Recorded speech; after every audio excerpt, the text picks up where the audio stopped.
जय हिंद भाई, सारे भाइयों ने। आज आप करें भाई ट्रांसमिशन एंड डिस्ट्रीब्यूशन के बचे हुए जो प्रीवियस ईयर क्वेश्चन है।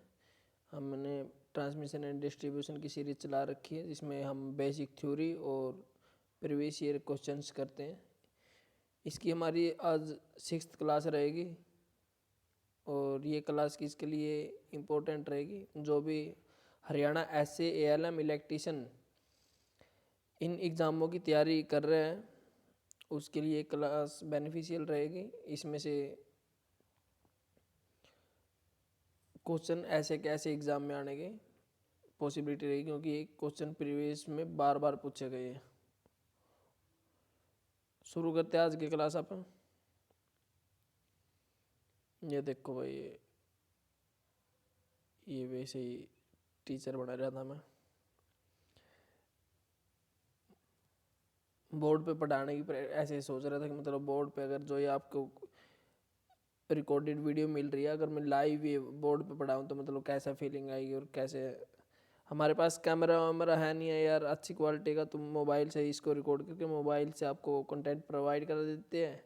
पीडीएफ से आपको साफ साफ दिख जाएगा, इस वजह से हमने पीडीएफ फॉर्मेट यूज़ कर रहे हैं। अदरवाइज़ हम बोर्ड से भी इसको ट्राई कर रहे थे, इसकी क्वालिटी अच्छी नहीं आई तो इसलिए इसको नहीं कराएंगे, हम पीडीएफ से ही आपको पढ़ाएंगे। तो इसमें जो क्वेश्चन दे रखा है वो पढ़ाते हैं आज। प्रश्न दे रखा है, निम्न में से क्या किसी संचरण लाइन के कंडक्टर को पोल से अलग करता है। ऑप्शन एक है स्टेन हार्डवेयर, सेकंड है disc insulation insulator, C option दे रखा है वी क्रॉस आर्म, और डी दे रखा अर्थ ब्रेक स्विच के साथ इंसुलेटर।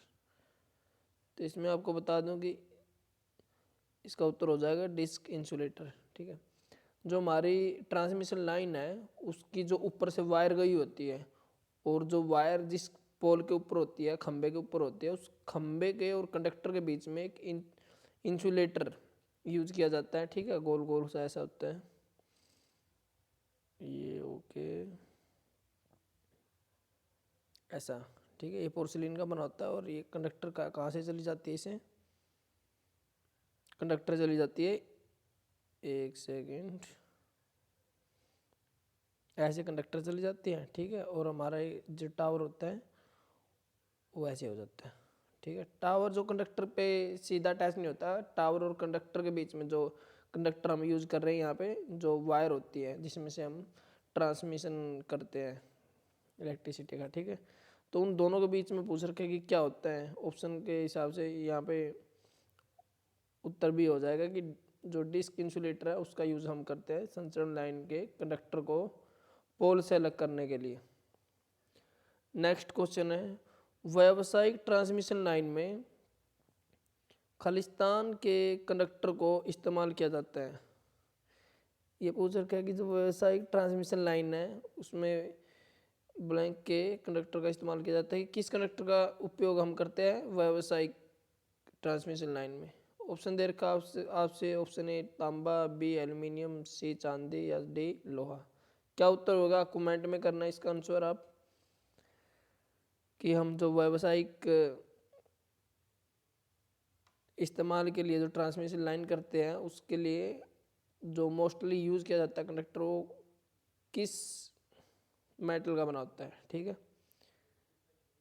इसको हम लास्ट में करा देंगे, आप भी कमेंट कर देना इसका उत्तर क्या रहेगा। आगे चलते हैं।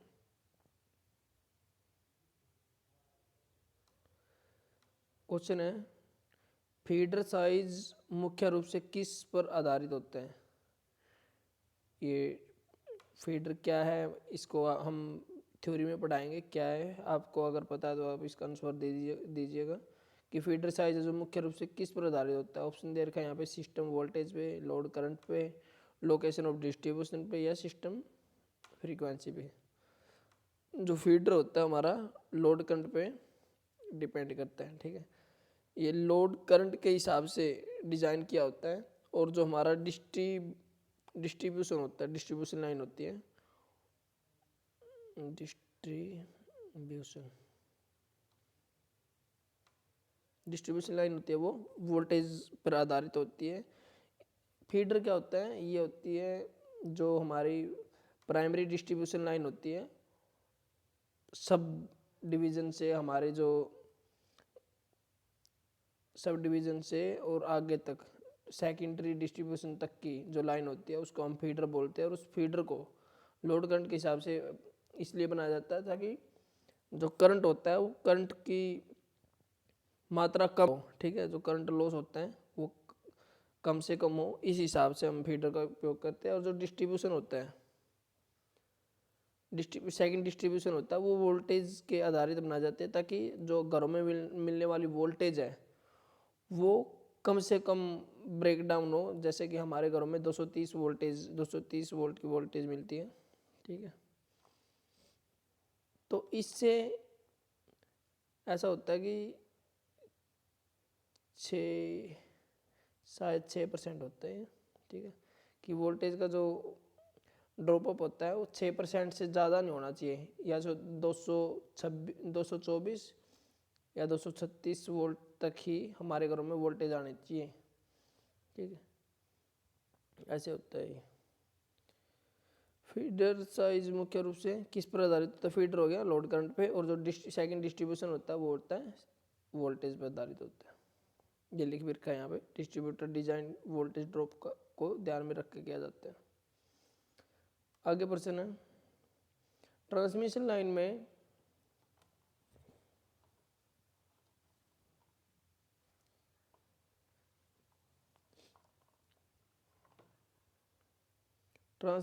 में निम्न में से कौन सा सुरक्षा उपकरण प्रयुक्त किया जाता है? ट्रांसमिशन लाइन में जो हम सेफ्टी के तौर पर यूज़ करते हैं वो कौन सा यूज़ करते हैं? सॉलिड स्टेट रिले करते हैं, या लाइटनिंग अरेस्टर करते हैं, लाइन इंसुलेटर करते हैं, या वोल्टेज रेगुलेटर करते हैं? तो हम ट्रांसमिशन लाइन में कौन सा जो सेफ्टी उपकरण उसका यूज़ करते हैं? लाइटनिंग अरेस्टर का। हमारे जो बिजली बोर्ड होते हैं और जो ट्रांसफार्मर लगे होते हैं वहाँ पे, तो उन पे हम पावर फैक्टर को बढ़ाने के लिए या जो कैपेसिटेंस होता है उसको सुधारने के लिए सब स्टेशन यूज बने होते हैं। और उन सब स्टेशनों को आसमानी बिजली से या मतलब किसी भी सुरक्षा के पर्पज से लाइटनिंग अरेस्टर का यूज़ करते हैं। लाइटनिंग अरेस्टर होता है क्या है, ये जैसे हम बोल देते हैं ऊपर ऐसे टी टाइप का बना होता है ताकि बिजली जो आसमानी बिजली होती है इसको ऊपर आके गिरे और हमारे जो सब स्टेशन होता है, ट्रांसमिशन लाइन होती है, उस पर कोई इफेक्ट ना करे, ठीक है।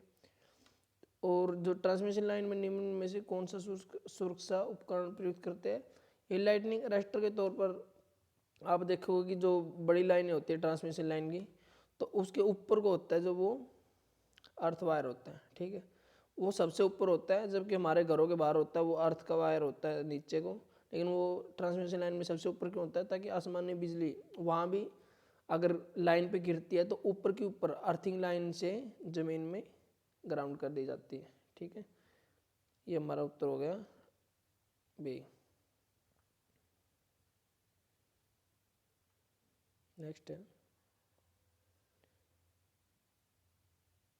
क्वेश्चन दे रखे हैं, यदि ट्रांसमिशन लाइन में 6 कंडक्टर प्रयुक्त किए जाते हैं तो उसे क्या कहा जाता है?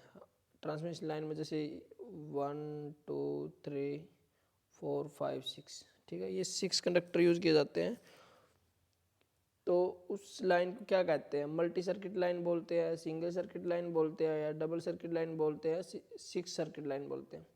वैसे क्वेश्चन की लैंग्वेज पढ़ के देखें तो हम 6 कंडक्टर प्रयोग करते हैं, तो हमारा ध्यान ऐसे रहता है कि 6 कंडक्टर यूज करते हैं तो हम इसको 6 सर्किट लाइन बोल देते हैं। लेकिन ऐसा नहीं है।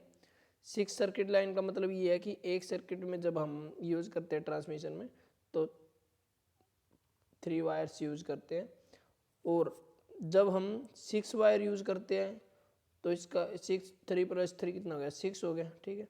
तो एक सर्किट में 3 वायर करते हैं और सेकंड सर्किट में अगर 3 वायर अलग से यूज करते हैं तो एक सर्किट प्लस एक सर्किट, तो इसको डबल सर्किट बोलते हैं, ना कि 6 सर्किट बोलते हैं। तो हमारा उत्तर क्या हो जाएगा यहाँ पे, जब किसी ट्रांसमिशन लाइन में 6 कंडक्टर प्रयुक्त किए जाते हैं तो उसे डबल सर्किट लाइन बोलते हैं। याद रख लेना, इसको गलत मत कर देना।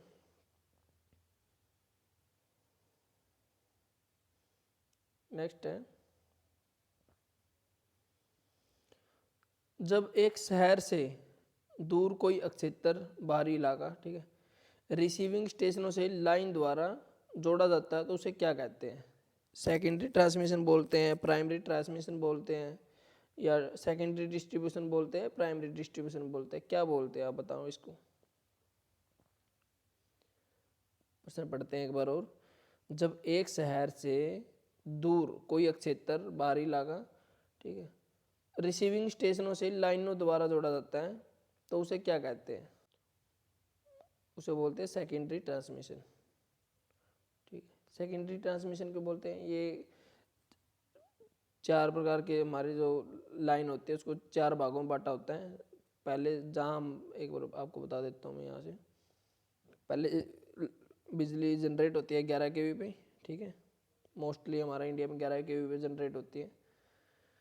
उसके बाद 11 kV पे भी जहाँ जनरेट होती है वहीं एक ट्रांसफार्मर लगा होता है, ठीक है, वहाँ से 11 kV को क्या कर देता है, बहुत हाई वोल्टेज में कन्वर्ट कर देता है, 220 kV या 465 kV, ठीक है। ये ऐसे उसको स्टेप अप ट्रांसफार्मर होता है, वहाँ पे 11 kV को 220 kV या 465 kV पे ट्रांसमिट की जाती है इलेक्ट्रिसिटी। ये क्यों की जाती है, मैंने इसके बारे में पिछली क्लास में बात की है, ठीक है। तो जहाँ 220 और 400, इस ट्रांसफार्मर से जब ये वोल्टेज इतनी यूज़ की जाती है, ट्रांसमिट की जाती है, तो इस वोल्टेज को, या जिस लाइन से ये वोल्टेज ट्रांसमिट की जाती है उस लाइन को बोलते हैं हम प्राइमरी ट्रांसमिशन लाइन, ठीक है, प्राइमरी ट्रांसमिशन लाइन। और उसके बाद में 220 kV या 465 kV, ठीक है। इसके बाद में हम एक ट्रांसफार्मर स्टेप डाउन लगा के यहाँ इसको वापस को वोल्टेज को डाउन कर लेते हैं, यूज पर्पज से इसको कर लेते हैं 33 kV पे, ठीक है। इस 33 kV की वोल्टेज को, जिस लाइन से ये 33 kV वोल्टेज वाली इलेक्ट्रिसिटी ट्रांसमिट की जाती है, इस लाइन को बोलते हैं हम secondary transmission line, NDARY, secondary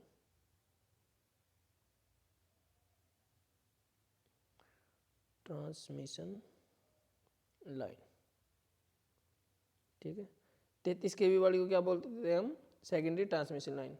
उसके बाद में फिर 33 kV जहाँ तक होती है, उसके बाद में एक ट्रांसफार्मर लगा होता है, वो भी स्टेप डाउन होता है, ठीक है।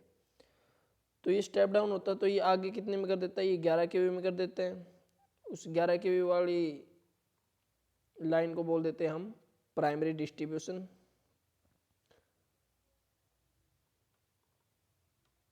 प्राइमरी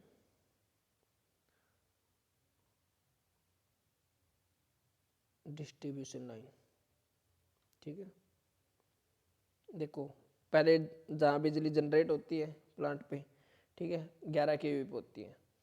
वो एक बार फिर बता देता हूँ 11 kV पे क्यों होती है। अगर हम 33 kV पे या 220 kV पे, बहुत ज़्यादा kV पे हम जनरेट करते हैं, तो उस ज़्यादा kV की पावर को जनरेट करने के लिए हमें बड़े जनरेटर या अल्टरनेटर की यूज़ करना पड़ता है। और जब हम बहुत ज़्यादा वोल्टेज की सप्लाई को जनरेट करते हैं तो जनरेटर में क्या होता है, 2 कॉइल्स होती है, प्राइमरी और सेकेंडरी, उनके बीच में जो इंसुलेशन होता है वो मोटे इंसुलेशन की ज़रूरत पड़ती है। और बड़े बड़े जनरेटर का यूज़ करना पड़ेगा अगर ज़्यादा वोल्टेज के लिए हम जनरेट करेंगे इलेक्ट्रिसिटी को, तो उनकी कॉस्ट बहुत बढ़ जाएगी, ठीक है। उस कॉस्ट को कम करने के लिए हम कम से कम वोल्टेज को जनरेट, बिजली को कम से कम वोल्टेज पर जनरेट करते हैं। उसके बाद इसको स्टेप अप करके ट्रांसमिट करते हैं। स्टेप अप हम 220 kV पे ट्रांसमिट क्यों करते हैं, देखिए 220 के या इससे भी ज़्यादा के 465, ठीक है। इस पे क्यों करते हैं? इस पे इसलिए करते हैं ताकि हमारा जो वोल्टेज होता है वो बढ़ जाता है, ठीक है। और जो हमारा कंडक्टर होता है वो कंडक्टर वी स्केयर पे, वोल्टेज के स्केयर पे डायरेक्ट ये होता है इनडायरेक्ट प्रोपोर्शनल, ठीक है, एरिया ऑफ कंडक्टर। अगर हमारा वोल्टेज जैसे कि 11 वोल्ट से 22 वोल्ट हो गया, 2 गुना बढ़ा दिया, तो कंडक्टर 2 गुना, उसकी मोटाई 2 गुना कम हो जाएगी, ठीक है। उस कंडक्टर को कम करने के लिए और खपत को कम करने के लिए हम ज़्यादा केवी पर वोल्टेज ट्रांसमिट करते हैं, ठीक है। उसके बाद कम करते हैं सेकेंडरी ट्रांसमिशन में। वो इसलिए करते हैं ताकि औद्योगिक क्षेत्र में हम अगर 33 केवी की ज़रूरत होती है, 3 फेज 33 केवी की, तो वहाँ से सेकेंडरी ट्रांसमिशन से हम यूज़ कर लेते हैं। तो हमारा क्वेश्चन भी वही है कि जब हम दूर क्षेत्र में बाहरी इलाके में रिसीविंग स्टेशन से लाइन द्वारा जोड़ा जाता है तो उसे क्या कहते हैं? तो उसे बोलते हैं सेकेंडरी ट्रांसमिशन लाइन, ठीक है, जहाँ से 33 केवी की पावर ली जाती है। 33 केवी के बाद 11 केवी आता है, उसे प्राइमरी डिवीजन बोलते हैं। 11 केवी के बाद हमारा जो लाइन वोल्टेज होता है वो 430 वोल्ट होता है या 440 वोल्ट होता है, ऐसा ही होता है, सॉरी 400 वोल्ट होता है, 400 वोल्ट होता है, ठीक है। और सिंगल फेस हो जाता है 230 वोल्ट। इसको बोल देते हैं हम secondary distribution. Transmission and distribution में क्या डिफरेंस है? ट्रांसमिशन जहाँ जनरेट होती है इलेक्ट्रिसिटी वहाँ से और दूसरे स्थान तक ले जाया जाता है बिना किसी बीच में यूज के, इलेक्ट्रिसिटी यूज के। हम ट्रांसमिशन लाइन से पावर को यूज़ नहीं करते, जबकि सेकेंडरी ट्रांसमिशन से हम यूज़ कर सकते, प्राइमरी से तो बिल्कुल भी नहीं यूज़ करते, ठीक है।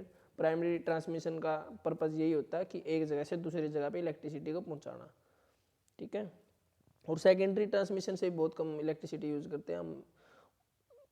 सबसे ज़्यादा जो इलेक्ट्रिसिटी यूज़ करते हैं वो सेकेंडरी डिस्ट्रीब्यूशन से करते हैं। ट्रांसमिशन क्या होता है? इलेक्ट्रिसिटी को एक जगह से दूसरी जगह पे लेके जाना, ट्रांसमिट करना, ट्रांसफ़र करना, ठीक है। और डिस्ट्रीब्यूशन क्या होता है? डिस्ट्रीब्यूशन का मतलब इलेक्ट्रिसिटी को डिस्ट्रीब्यूट करना उपभोक्ताओं को, ठीक है। तो प्राइमरी ट्रांसमिशन और सेकेंडरी ट्रांसमिशन का हो गया कि प्राइमरी ट्रांसमिशन वोल्टेज के हिसाब से कि ज़्यादा वोल्टेज के लिए जो इलेक्ट्रिसिटी ट्रांसमिट करती है एक जगह से दूसरी जगह पे, और सेकेंडरी ट्रांसमिशन जो थोड़ी सी कम वोल्टेज में ट्रांसफ़र की जाती है, ट्रांसमिट की जाती है, उसे सेकेंडरी ट्रांसमिशन बोलते हैं। और प्राइमरी डिस्ट्रीब्यूशन और सेकेंडरी डिस्ट्रीब्यूशन किसे बोलते हैं? प्राइमरी डिस्ट्रीब्यूशन 11 केवी पे इलेक्ट्रिसिटी डिस्ट्रीब्यूट की जाती है उपभोक्ताओं में, ठीक है।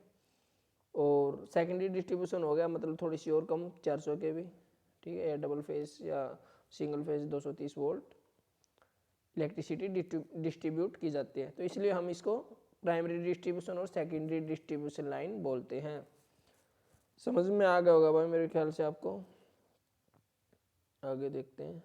मानकर चलते हैं कि दूर क्षेत्र में कोई फैक्ट्री वर्क चला रहा है, तो वेरी हाई लोड 233 केवी, ठीक है। 33 केवी सेकेंडरी ट्रांसमिशन आपको बताया मैंने, प्राइमरी में 220 या 450 केवी। नेक्स्ट क्वेश्चन में चलते हैं। पावर ट्रांसमिशन लाइन को ब्लैंक कम करने के लिए ट्रांसपोज किया जाता है। जो पावर ट्रांसमिशन लाइन है उसको खालिस्तान कम करने के लिए ट्रांसपोज किया जाता है। स्किन इफेक्ट कम करने के लिए, फेरेंटी इफेक्ट कम करने के लिए, ट्रांसमिशन लॉस कम करने के लिए, या interference with neighbouring communication line उसको कम करने के लिए। तो हमारा उत्तर यहाँ पे ऑप्शन डी हो जाएगा, ठीक है। जो पावर ट्रांसमिशन लाइन है उसको खालिस्तान कम करने के लिए ट्रांसपोज किया जाता है interference with neighbouring communication line में। जो हमारा पास से जो कम्युनिकेशन लाइन गुजरती है, ठीक है, जो जैसे कि मोबाइल होते हैं, पहले लैंडलाइन मोबाइल होते थे, तो उनके लिए भी वायर बिछाई जाती थी। तो हमारी जो इलेक्ट्रिसिटी लाइन है उसकी वजह से कम्युनिकेशन लाइन में भी डिस्टर्बेंस होता था, सुर सुर की आवाज़ आती थी।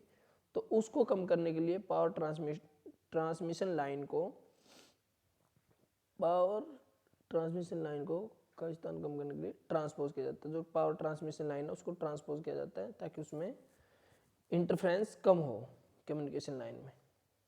ठीक है, आगे बढ़ते हैं। प्रॉक्सिमिटी इफेक्ट ये क्या होता है ये देख लेते हैं।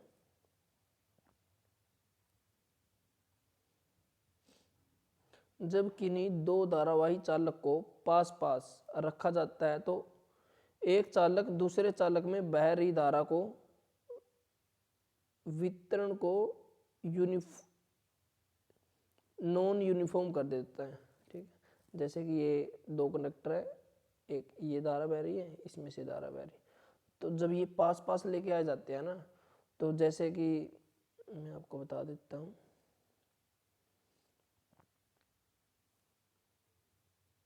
जैसे कि एक कंडक्टर हो गया, ठीक है, दूसरा ये कंडक्टर हो गया, इसको थोड़ा सा बड़ा कर लेते हैं। एक कंडक्टर ये हो गया और दूसरा कंडक्टर ये हो गया। तो इसमें से क्या होता है, जैसे कि इलेक्ट्रिसिटी सप्लाई वो करती है, प्रवाहित होती है, ऐसे करती है, ये ऐसे कर रही है। ठीक है, पूरी पैरेलल कर रही है, बीच में से, किनारों में से, सरफेस से, सेंटर से, सब जगह इक्वल चल रही है। जब ये दोनों कंडक्टर को पास पास में लेके आ जाता है, जैसे कि इसमें से भी पहले ऐसे जा रही थी, बिल्कुल पूरे कंडक्टर में से इक्वल जा रही थी, लेकिन जब इन दोनों को पास में लेके आ जाता है तो ये एक दूसरे में से बह रही करंट को नॉन यूनिफॉर्म कर देती है, मतलब एक समान नहीं बहती है। अभी तो सरफेस से, सेंटर से, सब जगह से समान बह रही है, लेकिन जब इनको पास पास लेके आ जाता है तो क्या होता है, ये करंट जब दोनों के पास के, जैसे जो ये सरफेस और ये किनारा, इसके पास में से इलेक्ट्रिसिटी या जो ज़्यादा करंट है वो ज़्यादा मात्रा में प्रवाहित होता है, और जो इस साइड से होता है,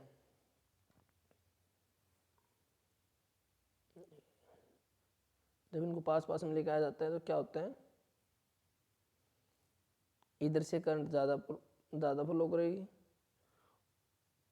इस किनारे से। ठीक है, और इस साइड से, इस किनारे से बिल्कुल कम करेगी, बिल्कुल कम। ठीक है, तो ये इसकी यूनिफॉर्म जो करंट बह रही थी, सारे में समान मात्रा में बह रही थी, तो दोनों कंडक्टरों में पास पास लेके आने से जो करंट में डिसबैलेंस होता है उसी को हम प्रोक्सिमिटी इफेक्ट बोलते हैं। ठीक है, इस पे मैं एक बार देख लेता हूँ, ये आगे क्वेश्चन बनेगा, मैं आपको करवा दूंगा, एक बार इसको थ्योरी देख लो आप।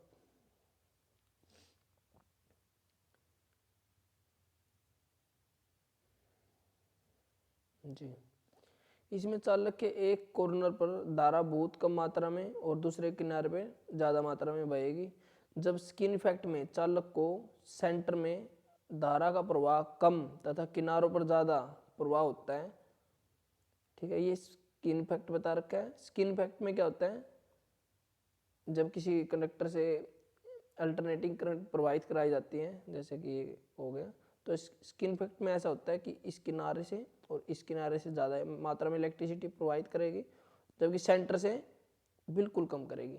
ठीक है, तो सरफेस एरिया से ज़्यादा करती है स्किन इफेक्ट में और सेंटर से कम करती है, जबकि प्रोमोक्सिव इफेक्ट में क्या हो गया, एक किनारे से ही ज़्यादा मात्रा में करेगी, दूसरे किनारे से करेगी नहीं, या बिल्कुल कम मात्रा में करेगी। ठीक है, या आप इसमें डिफ्रेंशिएट कर लेना। आगे, जबकि स्किन इफेक्ट में चालक के सेंटर में धारा का प्रवाह कम और किनारों पर प्रवाह ज़्यादा होता है।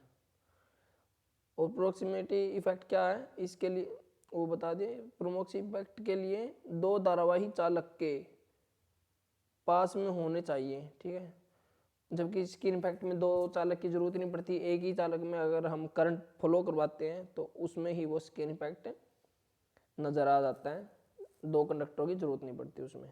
ठीक है, दूरी कितनी ज़्यादा उतना ही प्रोक्सिमिटी इफेक्ट कम हो जाएगा। जैसे कि दो कंडक्टर हैं, इन दोनों को जितना जितना दूर करेंगे, जैसे कि पहले ही इतने पास में था, तो प्रोक्सिमिटी इफेक्ट ज़्यादा होगा। बाद में इसको सेकंड वाले को इधर कर दिया तो इनके बीच की जो दूरी बढ़ गई ना, ये इसके बढ़ने से जो प्रॉक्सिमिटी इफेक्ट हो रहा था, जो करंट में नॉन यूनिफॉर्म इफेक्ट आ रहा था, वो कम हो जाएगा। ठीक है, प्रॉक्सिमिटी इफेक्ट भूमिगत केबल में ज़्यादा होती है, क्योंकि भूमिगत केबल में क्या होती है, कंडक्टर बिल्कुल पास पास में होते हैं। जैसे कि ये एक भूमिगत केबल होगी, तो इसमें क्या हो गया, इसमें 3 या 4 कंडक्टर हो गए, जैसे 1 2 और तीसरा भी इसके पास में ही हो गया ऐसे। ठीक है, तो ये कंडक्टर बिल्कुल पास पास में होते हैं और इनके बीच में इंसुलेशन होता है, बिल्कुल बस इंसुलेशन की ही मात्रा इनके बीच में होती है, अदरवाइज ये बिल्कुल चिपके होते हैं। तो बिल्कुल पास पास होने के कारण भूमिगत केबल में जो प्रॉक्सिमिटी इफेक्ट होता है वो ज़्यादा होता है, जबकि ओवरहेड लाइन में यह कम होता है, क्योंकि ओवरहेड लाइन में क्या होता है, इनका जो कंडक्टर के बीच का डिफरेंस है वो ज़्यादा होता है।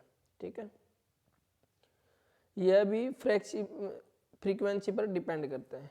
ठीक है, जो प्रॉक्सिमिटी इफेक्ट है ईपी, ये डिपेंड करता है फ्रीक्वेंसी के डायरेक्ट प्रोपोर्शनल होता है। फ्रीक्वेंसी जैसे ही, मतलब अगर पहले 50 हर्ट्ज है और उसके बाद में बढ़कर ये 100 हर्ट्ज हो जाती है। ठीक है, 2 गुना हो गई तो जो प्रॉक्सिमिटी इफेक्ट है वो भी 2 गुना हो जाएगा। मान लिया कि पहले 4 है तो उसके बाद में भी 8 हो जाएगा, मल्टीपल 2 गुना हो जाएगा। नेक्स्ट क्वेश्चन है भाई,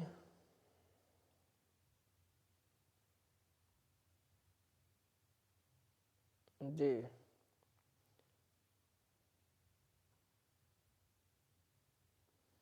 निम्न में से क्या चालक में असमान धारा वितरण का एक प्रभाव है, कि जो हम कंडक्टर में धारा असमान रूप से प्रवाहित होती है तो वो किसके कारण होती है। ऑप्शन दे रखा आपसे, फेरेंट इफेक्ट से, बी दे रखा स्किन इफेक्ट से, प्रॉक्सिमिटी इफेक्ट से, या स्किन और प्रॉक्सिमिटी इफेक्ट दोनों से। तो फेरेंट इफेक्ट से मैंने लास्ट क्लास में पढ़ाया है फेरेंट इफेक्ट के बारे में, कि फेरेंट इफेक्ट में क्या होता है कि जो हमारी इनपुट वोल्टेज है, ठीक है, जैसे हमने यहाँ पे 20 वोल्ट दी इनपुट, और आउटपुट पे हमें 20 वोल्ट से ज़्यादा वोल्ट मिल जाती है, जैसे कि 22 वोल्ट मिल जाती है। ये 2 वोल्ट कहाँ से आती है मैंने लास्ट क्लास में बता रखा है, उसको आप देखना अच्छे से, फेरेंट इफेक्ट के बारे में आपको पता चल जाएगा। जब हमारी वोल्टेज इनपुट वोल्टेज होती है जो, ठीक है, वो कम हो जाती है आउटपुट वोल्टेज से, तो इस इफेक्ट को हम बोलते हैं फेरेंट इफेक्ट। ठीक है, और ये क्यों होती है, ये कैपेसिटेंस की वजह से होती है, और ये नो लोड या वेरी लो लोड पे ही नज़र आती है जो, और ये कौन सी लाइन में होती है, ये जो बहुत हाई वोल्टेज की ओवरहेड लाइन होती है उसी में ही ज़्यादा देखने को मिलता है फेरेंट इफेक्ट। ठीक है, हाई वोल्टेज पे ही होता है ये। और जो स्किन इफेक्ट और प्रॉक्सिमिटी इफेक्ट है मैंने बता रखा आपको, ये क्या होता है पीछे ही बताया, तो इसका उत्तर डी हो जाएगा। स्किन इफेक्ट और प्रॉक्सिमिटी इफेक्ट के कारण ही जो कंडक्टर में करंट होती है वो उसका वितरण असमान हो जाता है। उत्तर डी हो जाएगा, स्किन तथा प्रॉक्सिमिटी प्रभाव। नेक्स्ट चलते हैं, at power frequencies skin and proximity effect are blank frequency. At power frequencies skin and proximity effect are, क्या होता है, फ्रीक्वेंसी के इंडिपेंडेंस ऑफ फ्रीक्वेंसी होता है जो प्रॉक्सिमिटी इफेक्ट है, इसका रिलेशन बता रखा है फ्रीक्वेंसी से। क्या रिलेशन होता है, ये इंडिपेंडेंट होता है, नेग्लिजिबल एट स्मॉल होता है, इंपॉर्टेंट एट स्मॉल होता है, या नेग्लिजिबल एट लार्ज होता है। तो उत्तर भी हो जाएगा भाई इसका, जो हमारा स्किन एंड प्रॉक्सिमिटी इफेक्ट होता है वो फ्रीक्वेंसी होती है उस पर डिपेंड करते हैं। ठीक है, वो डायरेक्ट प्रोपोर्शनल होता है, यही बता रखा है, इसका मतलब यही होता है।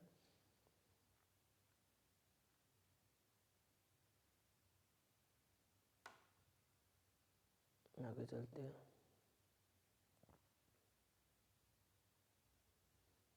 नेक्स्ट क्वेश्चन है, voltage used in secondary transmission is मैंने बताया था कि प्राइमरी जो ट्रांसमिशन होती है उसमें ज़्यादा ट्रांसमिट इलेक्ट्रिसिटी जो 220 या 465 kV पे की जाती है, और जो सेकेंडरी ट्रांसमिशन लाइन होती है उस पर कितनी की जाती है, 33 kV पे, 33 kV की इलेक्ट्रिसिटी ट्रांसमिट की जाती है। और ऐसे ही हम प्राइमरी डिस्ट्रीब्यूशन की बात करें तो 11 kV, और सेकेंडरी डिस्ट्रीब्यूशन की बात करें तो 400 kV की इलेक्ट्रिसिटी ट्रांसमिट करते हैं, डिस्ट्रीब्यूट करते हैं।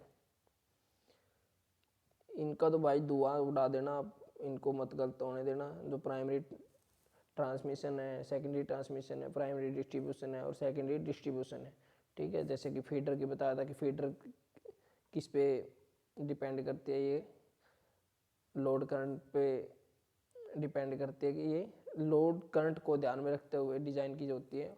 और जो डिस्ट्रीब्यूशन लाइन होती है, सेकेंडरी डिस्ट्रीब्यूशन होती है, सेकेंडरी डिस्ट्रीब्यूशन होती है वो वोल्टेज, लोड के जो वोल्टेज होती है उसको ध्यान में रखते हुए डिज़ाइन की जाती है, ताकि वोल्टेज का ड्रॉप अप होता है वो कम से कम हो, और जो फीडर होता है वो करंट का ड्रॉप अप कम से कम हो। इस चीज़ को ध्यान में रख के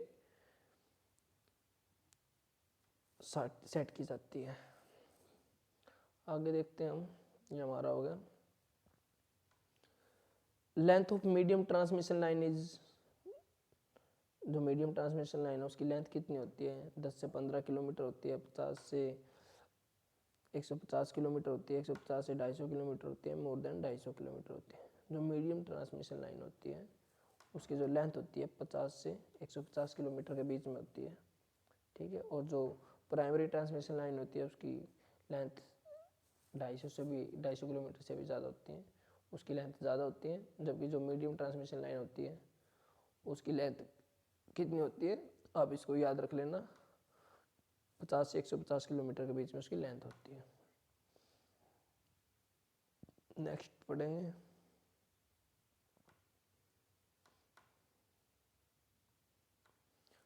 क्वेश्चन, ऊपरी प्रभार लाइन में, ये ओवरहेड लाइन है भाई, ठीक है। हिंदी में बहुत ही डिफिकल्ट हो रहा है। ऊपरी प्रभार मतलब पढ़ने में भी अलग सा लग रहा है, लेकिन ओवरहेड लाइन जुबान पे चढ़ गया भाई, बार बार पढ़ रहे इसको थोड़ा सा। तो ओवरहेड लाइन में सामान्यतः किसका प्रयोग किया जाता है, कॉपर कंडक्टर का किया जाता है, और एल्यूमिनियम कंडक्टर का किया जाता है, ACSR का किया जाता है। इसमें कि जो ओवरहेड लाइन होती है इसमें ACSR, aluminium conductor steel reinforced का यूज किया जाता है वर्तमान में, ठीक है। ये क्यों किया जाता है ये भी मैंने पिछली क्लासों में बता रखा है, जो ट्रांसमिशन एंड डिस्ट्रीब्यूशन की है, ठीक है। आप अगर अच्छे से इन क्वेश्चनों को बिना किसी टाइम वेस्ट के और बिना किसी गलती के आप इसको करेक्ट करना चाहते हैं, तो हमने जो ट्रांसमिशन एंड डिस्ट्रीब्यूशन के पीछे बेसिक थ्योरी करवा रखी है, 5 से 6 क्लास और की आज